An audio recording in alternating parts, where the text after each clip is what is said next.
Hello everyone, this is Mr. Mola for lesson 9-3, solving quadratic equations using square roots. All right, so kind of important to talk about what square roots are. So we already know that square roots are the two numbers times itself, but usually a common mistake here is with the positive and negatives on a square root. So I'm going to show you some math here. So that problem on page 286 there was x squared minus 5, and then it had the only difference between column A and column B was column A has all those positive numbers and column B has all those negative numbers. But 2.21, negative 2.21, 2.22, negative 2.22, and I'm going to show you that they're actually the same. So if I do 2.21, actually let's always put in parentheses here, 2.21 squared, I get 4.8841. That's at minus 5, so negative 0.1159. Now let's try the negative 2.21. So negative 2.21 squared, and we still get that positive 4.8841. Subtract 5, and we still get the negative 0.1159. So with a positive squared and a negative squared, they're both going to be the same. And that continues on for all of these. If you don't believe me, you can go ahead and double check it, but I assure you that they will be the same for all of these. So squaring a negative is the same thing as squaring a positive. You got to remember with the calculator, you got to use parentheses though. So all of these are going to be the same. Okay.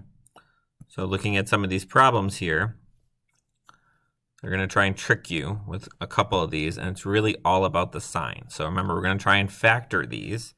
So that means make our parentheses to figure out what x squared plus 49 equals 0. So what could x possibly be to make that equation equal 0? So some of you are saying, especially since we're talking about square roots, what about negative 7, Mr. Molo? Because negative 7 plus 49, or negative 7 squared, you would think is negative 49 plus 49 would be 0, except we just learned that negative 7 squared is 49. So if you try to factor this out with a negative 7 and a negative 7, so that's x squared, that's negative 7x, that's negative 7x, that's positive 49. So some of you are saying, yep, look at that. You got x squared, and you got 49, but you also have this extra stuff here. You have this negative 7x minus 7x, which gives us a negative 14x extra. We don't want that. So it's all really because of that positive sign there. So I'm going to delete all that because our real answer here is no solution. If it was a negative 49, that would change things. So I'm going to go over to Desmos here and show you. So x squared plus 49. It never touches my x-axis there. It's all the way up there at 49, 0 up there, but never touches the x-axis, so that's why it's no solution.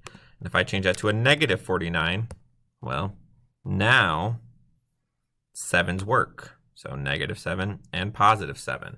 But because it's a positive 49 in the original problem, it's not going to work. It's a no solution for that then. So make sure you're paying attention to the signs there, not just going so fast, and actually checking to make sure that it works when you factor it out.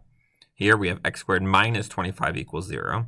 So this one's a subtracting one, unlike number 1, that was an adding one. So the way that I get to 25 is 5 times 5. And since it's a negative 25, I know I need one of each. So now if I double check my work here, there's my x squared, there's negative 5x, there's a positive 5x, and there's my negative 25. So same thing, we got x squared, we got negative 25, and now our middle terms, negative 5x and positive 5x, are going to cancel. So this one does work because it's a negative 25, and all I'm left with is that x squared minus 25. So then my two answers here are what's going to make it 0. So x plus 5 equals 0. Well, if x plus 5 equals 0, one answer is negative 5. Or x minus 5 equals 0. Well, 5 minus 5 is 0. So my two answers are 5 and negative 5. Or if we test this in the calculator, there it is. Negative 5, positive 5. So it'll give us our two answers there as well. Some of these questions have a little bit more work before we can solve. So this is x plus 6, or x squared plus 6 equals 6. So I'm going to subtract 6 here. So I always want to try to get it to equal 0. So now I'm left with pretty much x squared equals 0. And so x plus 0, x plus 0. So this one's going to have one answer, and it's going to be 0. And just to remind you what that looks like then,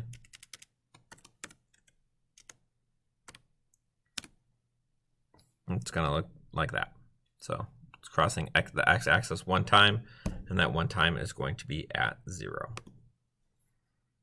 Okay, 4, here's another one where they're going to try and trick you because it has that plus 84. So I'm going to undistribute a 2 here.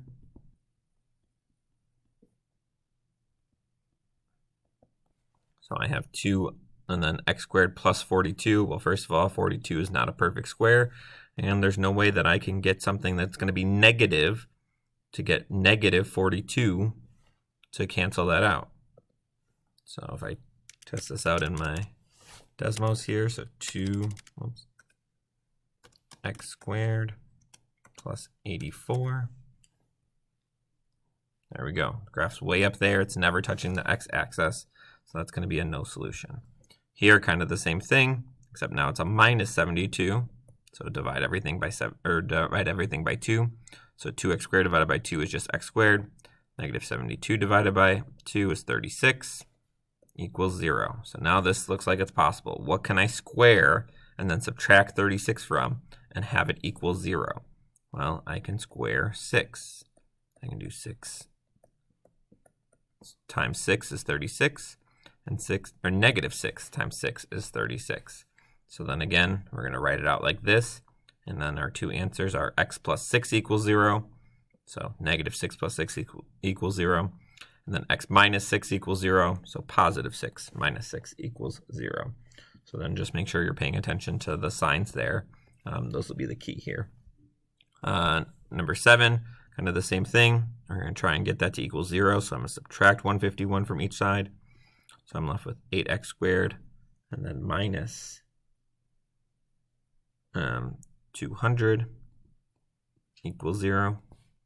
And then I'm going to divide both sides by 8. Okay, so I'm left with x squared minus 25. And then again, we could put in a 5 there. 5 squared minus 25 will equal 0, or negative 5 squared minus 25 will equal 0. So then if I write that out, x plus 5 equals 0. So that means one answer is negative 5. And then 5 minus 5 equals 0. The other answer is positive 5. So most of these are going to have the perfect squares there. You might get a couple over here that throws something like this at you, where then it's not going to be a perfect square. So if I factor this out, x plus 2 squared. So x plus 2 and x plus 2. So if we factor all that out, we get x squared plus 4x plus 4 equals 196. Again, we want this to equal 0, so I'm going to subtract 196 from each side. So I'm left with x squared plus 4x minus 192. Okay, so now we got to think of two numbers that subtract to, or that multiply to 192 and add to positive 4. So if I do that, it's going to be a positive 16 and a negative 12. So then my answers are a negative 16, because negative 16 plus 16 is 0. And then a positive 12, because 12 minus 12 is 0. So those are going to be my two answers there. And then the only way this really gets more difficult is if you add fractions. So if we go back up and look at let's look at number 9. So I'm going to add 24 to each side. Add 24. So I have 81 x squared minus 25 equals 0. Luckily, since these are perfect squares, the square root of 81 is 9. The square root of 25 is 5. So you got 9x plus 5, and then 9x minus 5. And then remember, we have to solve for 0. So some of you might need to write this down. But it's pretty much going to be the same process for both of them. So plus 5, so I'm at minus 5. So I get 9x equals negative 5. Divide by 9. So x equals negative 5/9. And then the other one's going to be the same thing there, except it's going to be a positive 5/9. Okay. And then the last kind of problem, or last two kind of problems, I'd probably use a calculator for. So you can kind of tell this one's going to be a little more difficult. So I'm going to get a new page here. So 16 x minus 3 squared equals 25. All right, so a lot more to set up for this problem. So if I have x minus 3 squared, that means x minus 3 minus x minus 3 equals 25. So then if I simplify that, that really gives me x squared minus 6x plus 9 equals 25. And then we got to multiply the 16 by everything. So then I end up with 16x squared minus 96x plus 144 equals 25. Now I want it to equal 0, so I'm going to subtract 25 from each side. So now my new problem, so all that work pretty much just to get my problem,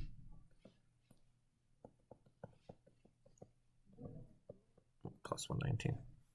So now there's my problem. So I need two numbers that multiply to 119, and then when you add or subtract and multiply by 4, you get negative 96. So luckily 16 is a perfect square, so I know it's going to be 4x and 4x, and it's going to end up being a negative 17 and a negative 7.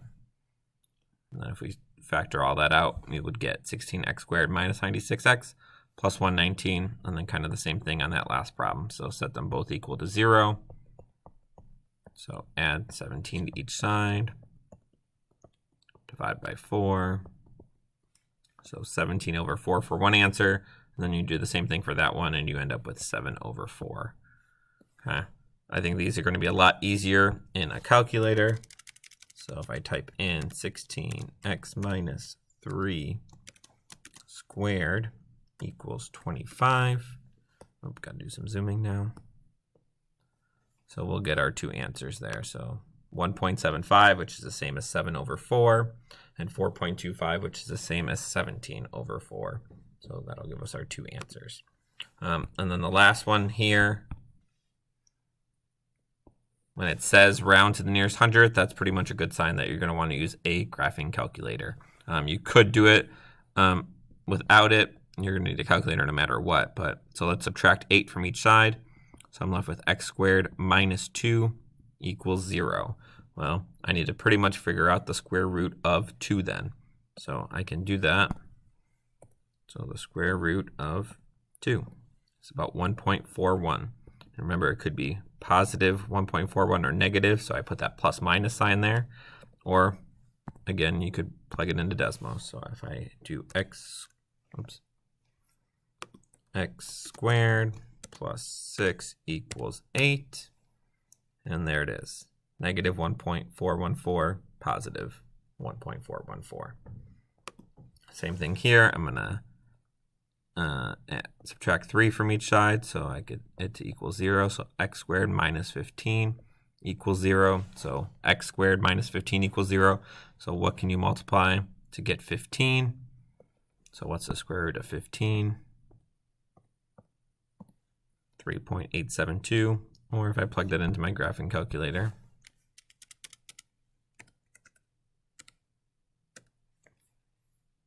there it is, 3.873, this one rounds to. And then same thing over here, 3.873.